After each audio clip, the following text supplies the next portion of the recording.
తెలుగు రాష్ట్రాల్లోని అంగన్వాడీ సోదరీమణులందరికీ నమస్కారం. మన ఛానల్లో ఇంపార్టెంట్ అంగన్వాడీ అప్డేట్స్ అయితే వస్తాయి.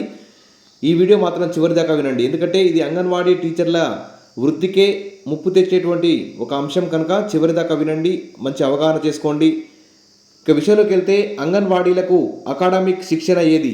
చైల్డ్ సైకాలజీ చదవకుండానే ప్రీ స్కూల్ బాధ్యతలు ఎలా నెరవేరుస్తారు అని ప్రశ్నిస్తున్న బీఈడి డిఈడి చేసినటువంటి పట్టభద్రులు మరి అఖిల భారత విద్యామండలి మార్గదర్శకాలు వర్తించవా?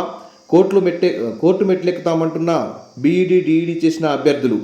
మరి రెండు తెలుగు రాష్ట్రాల్లోనూ అంగన్వాడీ కేంద్రాల్లో పూర్వ ప్రాథమిక విద్యను అయితే ప్రవేశపెట్టారు.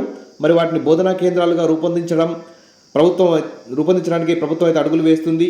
మరి అయినప్పటికీ తమకు ఆ బాధ్యతలు అప్పగించకపోవడంపై బీఈడి డిఈడి చేసినటువంటి అభ్యర్థులైతే ఆందోళన వ్యక్తం చేస్తున్నారట. మరి రాష్ట్రంలో రేపటి నుంచి డిఎస్సికి దాదాపు 3 లక్షల మంది పరీక్షలు అయితే రాస్తున్నారు. మరి ఇంత కాంపిటీషన్లో మేము ఇంత ఇబ్బందులు పడుతున్నాము. మరి మాకు ట్రైనింగ్ పూర్తయింది, మాతోటే మరి ఈ ప్రీ స్కూల్ అనే అంగన్వాడీ కేంద్రాల్లో అందించే ప్రీ స్కూల్ బాధ్యతలు మాకు అప్పగిస్తే మాకు ఈ బాధలు తప్పుతాయి అంటూ బీఈడి డిఈడి చేసిన అభ్యర్థులట ప్రభుత్వానికి విన్నవిస్తున్నారట. అదేవిధంగా కోర్టు కూడా వెళ్తామని ఇక్కడ న్యూస్ కూడా రావడం జరిగింది. మరి కేవలం 10వ తరగతి ఇంటర్మీడియట్ విద్యార్హత ఉన్నటువంటి వారు, ఎలాంటి అకాడమిక్ శిక్షణ లేని వారు మరి ఎలా పూర్వ ప్రాథమిక విద్యా తరగతులు నిర్వహిస్తారని క్వాలిఫైడ్ టీచర్లు అయితే నిలదీస్తున్నారట. మరి నూతన జాతీయ విద్యా విధానం కూడా ప్రీ స్కూల్ విద్యకు అత్యంత ప్రాముఖ్యత ఇస్తుంది. నూతన జాతీయ విద్యా విధానం ఏం చెప్తుందంటే, అంగన్వాడీ టీచర్లకు కానీ ప్రీ స్కూల్ టీచర్లకు కానీ ఖచ్చితంగా శిక్షణ పూర్తయిన వారితోనే ప్రీ స్కూల్ అందించాలని చెప్తుంది. అందుకోసమే మరి జాతీయ విద్యామండలి కానీ రాష్ట్ర విద్యామండలి కానీ ఇవన్నీ కూడా మరి శిక్షణ ఉన్న వారితోటే ప్రీ ప్రైమరీ బోధించాలని చెప్పేసి ఆదేశాలు ఉన్నాయట. అందుకోసమే బీఈడి డిఈడి చేసిన అభ్యర్థులు అయితే కోర్టుకు వెళ్తామని అంటున్నారు. మరి ఇటీవలనే తెలంగాణలో అయితే 10,000 అంగన్వాడీ కేంద్రాలు కూడా మరి ఇంగ్లీష్ మీడియం కేంద్రాలుగా మారుస్తున్నారు.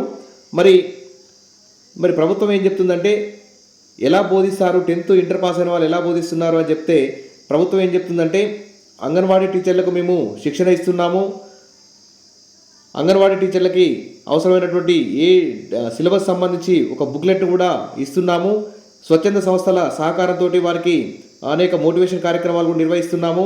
తర్వాత అంగన్వాడీ సెంటర్ల అభివృద్ధి కార్యాచరణ, పిల్లలకు నేర్పాల్సిన పాఠ్యాంశాలు, పిల్లల అభివృద్ధి తీసుకోవాల్సిన చర్యలపై ప్రణాళిక కూడా రూపొందించామని పేర్కొన్నారు. మరి ఇంకా ముఖ్యంగా ఏంటంటే, అసలు అంగన్వాడీ టీచర్లకు శిక్షణ ఇవ్వాలి, దీర్ఘకాలిక శిక్షణ ఇవ్వాలి. కానీ శిక్షణ ఇచ్చి అంగన్వాడీ టీచర్లతో బోధన జరిపించుకుంటే అంగన్వాడీ టీచర్ల వేతనాలు పెంచాల్సి వస్తుందని చెప్పి ప్రభుత్వాలు అంగన్వాడీ టీచర్లకైతే శిక్షణ ఇవ్వకుండా చేతులు దులిపేసుకుంటున్నటువంటి మాట వాస్తవమని అందరూ అంటున్నారు. ఇప్పటికైనా ప్రభుత్వం జీతం ఇచ్చుకుంటూ అంగన్వాడీ టీచర్లకి ఇన్ సర్వీస్లో టీచర్లకైతే ఎలా బీఈడి డిఈడి చేస్తారో అదేవిధంగా అంగన్వాడీ టీచర్లకు కూడా ఒక 6 నెలల పాటు శిక్షణ ఇస్తే ప్రీ స్కూల్ని మంచిగా నిర్వహించే అవకాశం ఉంది. ఈ దిశగా ప్రభుత్వం ఆలోచించాలి. మరి అంగన్వాడీ సెంటర్లలో ఇంగ్లీష్ మీడియాన్ని ట్రైనింగ్ లేని వారు ఎలా బోధిస్తారు, మేము ఖచ్చితంగా కోర్టుకు వెళ్తామంటూ మన మహబూబాబాద్ జిల్లా నుంచి అయితే కొంతమంది అంగన్వాడీ బీఈడి డిఈడి అభ్యర్థులు కోర్టుకు వెళ్తామని చెప్తున్నారట. మరి కోర్టు తీర్పును పాటించరా? ప్రైమరీ పాఠశాలల్లో కేవలం డిఈడి చేసిన వారితోనే బోధించాలి అని చెప్పేసి సుప్రీంకోర్టు తీర్పిచ్చింది, ఎన్సిటిఈ చెప్తుంది. మరి అలాంటి నిబంధనలు ఉన్నటువంటి మన దేశంలో మరి ప్రీ ప్రైమరీ అనేది అత్యంత ముఖ్యమైనటువంటి అంశం. దాన్ని డిఈడి చేసిన టీటీసీ చేసిన వారితోనే బోధించేలా చూడాలి అంటూ మరి కోర్టు తీర్పుని పాటించాలంటూ అభ్యర్థులు అయితే వాపోతున్నారు. ఇక జూలై 15 నుంచి 20 వరకు తెలంగాణలో అమ్మ మాట అంగన్వాడీ బాట పేరిట ప్రత్యేక కార్యక్రమం కూడా నిర్వహిస్తున్నారు. మరి ఈ సందర్భంగా సామూహిక అక్షరాభ్యాసాలు కూడా నిర్వహిస్తున్నారు. తొలి విడతగా రాష్ట్రంలో 10,000 అంగన్వాడీ కేంద్రాలను ప్రీ ప్రైమరీ కేంద్రాలుగా ఇంగ్లీష్ మీడియంలో ప్రవేశపెడుతున్నారు. మరి ఇంతటి ఈ పథకాన్ని సక్సెస్ చేయాలంటే ట్రైనింగ్ పొందిన మాతోటే సాధ్యమవుతుంది. 10 ఇంటర్ పాస్ అయినటువంటి అంగన్వాడీ టీచర్లతో సాధ్యం కాదు. కాబట్టి మమ్మల్నే అంగన్వాడీ కేంద్రాల్లో చేర్చుకొని మాతోనే పాఠాలు బోధించేలా చూడాలని చెప్పేసి వాళ్ళందరూ కోరుతున్నారట. ఇంకా టెట్ పాస్ అయిన వాళ్ళు కూడా ఉన్నాము. మరి డిఈడి బీఈడి ఉత్తీర్ణులు ఉన్నారు. మరి ఇంటర్ డిగ్రీలో వివిధ సబ్జెక్టులో పట్టాలు పొంది ప్రవేశ పరీక్ష రాసి 1-2 ఏళ్ల పాటు శిక్షణ కూడా పూర్తి చేశాము. దీనికోసం ఉపాధ్యాయ విద్యా కళాశాలల్లో కూడా మేము మైక్రో టీచింగ్లో అనుభవం గడించాము.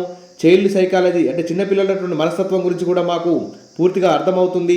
థియరీ పరీక్షలు రాశాము, ప్రాక్టికల్ పరీక్షలు రాసి పాస్ అయ్యాము. అన్నిటి మించి ఎలా పాఠ్య ప్రణాళికలు బోధించాలి, ఎలా పాఠాన్ని చెప్పాలనే దాంట్లో మేము సిద్ధహస్తులం. మరి వారికి కూడా ప్రభుత్వ ఉపాధ్యాయ అర్హత పరీక్ష నిర్వహించడంతో మరి 6 లక్షల మందిలో 3 లక్షల మంది టెట్ కూడా ఉత్తీర్ణులయ్యాము. ఇంత నాణ్యమైనటువంటి ఈ టెట్ పాస్ అయి డిఈడి బీఈడి పూర్తి చేసి మేముంటే శిక్షణ లేని 10 ఇంటర్ పాస్ అయిన అంగన్వాడీ టీచర్లతో ఎలా బోధిస్తారు అంటూ వాళ్ళైతే ఈ వారి యొక్క అసహనాన్ని అయితే వ్యక్తపరుస్తున్నారట.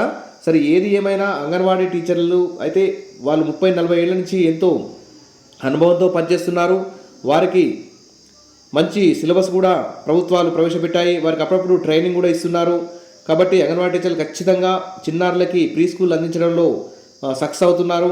దీనికి ఈ డిఈడి పాస్ అయిన వాళ్ళు అవసరం లేదని అనుకుంటున్నాను. ఎందుకంటే ఆ చిన్నారుల స్థాయికి తగ్గట్టు వారి స్థాయికి దిగజారి ఒక తల్లిలాగా వాళ్ళకి విద్యాబుద్ధులు నేర్పించడంలో మన అంగన్వాడీ టీచర్లు సక్సెస్ అవుతున్నారు. భారతదేశ వ్యాప్తంగా దాదాపు 20 లక్షల మంది అంగన్వాడీ టీచర్లు ఉన్నారు. వారందరూ కూడా సక్సెస్ అవుతున్నారని చెప్పుకోవచ్చు. సరే ఇది ప్రభుత్వం అయితే ఖచ్చితంగా అంగన్వాడీలకు అంతర్గత ఇంటర్నల్గా ఇన్ సర్వీస్ ట్రైనింగ్ ఇచ్చే అంగన్వాడీ టీచర్లకు ఇవ్వాలి. తద్వారా అంగన్వాడీల్లో నైపుణ్యాలని పెంచి వారిని ప్రీ స్కూల్ మంచిగా చెప్పే విధంగా తయారు చేయాలి. కానీ ఇలా డిఈడి బీఈడి వాళ్ళకు ఇవ్వడం సబబు కాదని నేనైతే అనుకుంటున్నా.